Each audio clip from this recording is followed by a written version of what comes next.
il y a, je pense qu'il y a deux volets dans votre question. Il y a le premier, c'est celui de la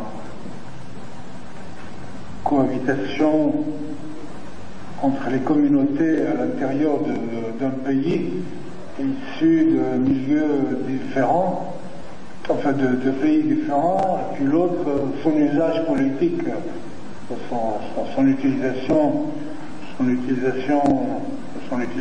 politique. C'est vrai que quand on va quelque part et on vit dans un pays autre, avec des communautés différentes, il y a des compromis à faire. Il y a des compromis à faire. On ne peut pas tenir le même discours quand on est chez soi, parce qu'il y va de la paix et de la stabilité et de la paix civile dans la société dans laquelle on est. Donc il y a nécessairement des compromis à faire. Des compromis, c'est-à-dire il faut honorer la mémoire, mais jusqu'à quel point? Parce que si chacun devait honorer sa mémoire à 100%, ça serait la guerre. Alors qu'est-ce qu'on veut? On veut la paix ou on veut la guerre? Si on veut la paix, ce qui est mon souhait, et le vôtre, il faut faire des compromis. Surtout quand on est en diaspora. Surtout. Il n'y a pas plus nationaliste que les diasporas. Ça rejoint la question de l'identité. Plus on est loin de son pays, plus on rêve et le pays devient un mythe. Moi je vous parle des miens, et de moi-même, des miens. Enfin, jamais le lien avec Ninive, Babylone n'est grand que quand on est en diaspora. Les chansons, on écoute, on rêve. Donc je ne veux incriminer aucun à l'extérieur, je parle de moi-même et des miens.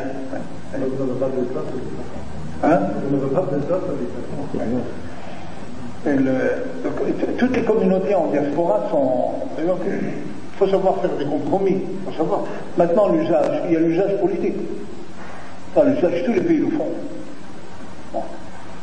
Ça, c'est l'usage politique que le Maroc utilise, enfin, pour reprendre ce que vous disiez par rapport à les communautés marocaines, par rapport au Sahara. L'État marocain a une politique par rapport au Sahara qui est claire, qui est nette, depuis longtemps. Donc pour lui, le Sahara ne saurait être indépendant.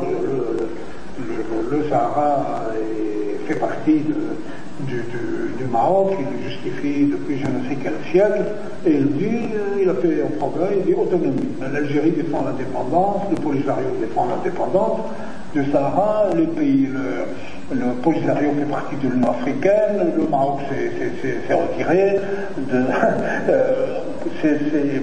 Ça c'est l'aspect politique que tous les États utilisent. Si les Assyro-Chaldéens avaient un État, ils auraient fait la même chose. Et vous dites que je parle en toute liberté. Ça c'est le rôle de l'État aussi, de penser au sien. Vous prenez plusieurs constitutions européennes, vous prenez la constitution du Portugal, qui se soucie de la diaspora portugaise dans le monde. La France défend la francophonie. L'Espagne défend le monde ibéro-américain. Depuis la conférence de Guadalajara en 1993, elle défend la culture et d'autres, tant que ça reste culturel, vous me direz, mais après, il y a un usage politique. L'usage politique, c'est aux politiques de nous dire comment ils le gèrent. Mais ça, c'est inévitable. L'usage, qu'on le déplore ou pas, souvent on le déplore, mais ça fait partie de la dynamique politique des États, c'est que les États ne laissent pas leur diaspora tranquille. Ils utilisent dans le combat politique ce qui peut être fâcheux ou pour d'autres bénéfique pour les éléments très nationalistes. Tiens, il y a mon pays qui est là.